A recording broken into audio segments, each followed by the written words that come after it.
Oral Hershiser joins us now on the phone to discuss today's news. And Oral, I think a lot of us were expecting Clayton Kershaw to remain with the Dodgers. I wanted to get your reaction to him re-upping for 3 more years with the Dodgers.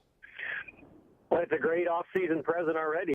Well, he said he recently realized that he knows he's not throwing as hard, but he also said that he feels like firmly in his heart that he can get that velocity back. He said it's something he's going to be working on during the offseason, trying to figure that out. As someone who pitched in the game for a lot of years, do you think he can get that velocity back for 2019? I think he's got a chance. Yeah, and Clayton Kershaw, he's won, or we know that he just wants to win, and I think the Los Angeles Dodgers, he realizes at the end of the day, he could have flirted with the Texas Rangers, but the Dodgers give him probably the best chance to win going forward. Another big reason why Clayton Kershaw is re-upping with the Dodgers for 3 more years. Oral, thank you so much for joining us.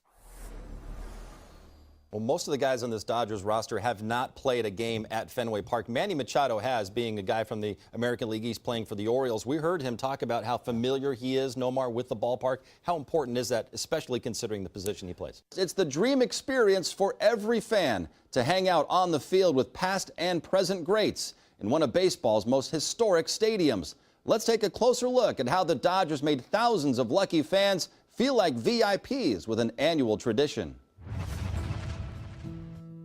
After the pregame festivities, the fans would be able to partake in a meal on the field, as well as an opportunity to hear from present and past Dodgers. Our third member of the Dodger panel. The Dodgers drafted him out of Vanderbilt University in 2014. I'm not ready for you just yet. I've got a long introduction here.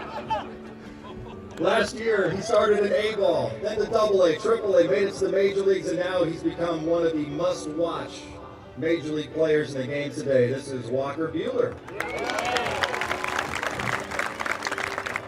What have you learned being around Clayton Kershaw in the short time you've been one of his teammates? Yeah, Kershaw's a different animal, man. Anybody remember what happened in Monterrey, Mexico a few Friday nights ago? This man right here, Walker Buehler, threw the first 6 innings of the very first combined no-hitter in franchise history. It's pretty cool, Walker. You can count on one hand how many big league starts you had before that night, and there you were, starting what turned out to be a historic night. What are your thoughts on what happened that night in Mexico? Yeah, it was obviously a cool thing. I don't really know. I mean, it was my 3rd major league start, so I mean, it was just one of those things where you put innings together, and we look up in the 9th inning, and nobody's gotten a hit, and no, it was cool, and I guess we're the first people to do that outside of the U.S. or Canada, so that was kind of cool too. It was amazing. Yeah. You don't sing very much. Do you do karaoke or anything? Because I notice you like to hold the mic down here instead of holding it up here. I mean, people want to hear from you, Walker. Yeah. I know you keep fashion something that's very important to you, so I'm going to assume that you're going to say you're the best dressed Dodger on the team. So let's say, who's the next best dressed player on your team? Man. There's only one person, me. It doesn't matter. It doesn't matter. Now, I would say Kenta Maeda. Kenta, okay. Yeah, Kenta. Kenta's got style, man. It's got tough. All right, you just opened the gauntlet. All right. I want to know why you licked the bat. You want to lick the microphone? No. Where is this going? Whoa. But actually, how did the licking of the bat start? When you little kid lick the ice cream, something like that, Okay, but you're in a game, you foul a ball off, and then you just lick your bat. It was like, wait a minute, what just happened? Because I try to get a good IB, too many foul ball, and I see my bat face a little bit tired. I need to give him keys. I do like this, and the next pitch hit, and I said, "Wow, he need to love too,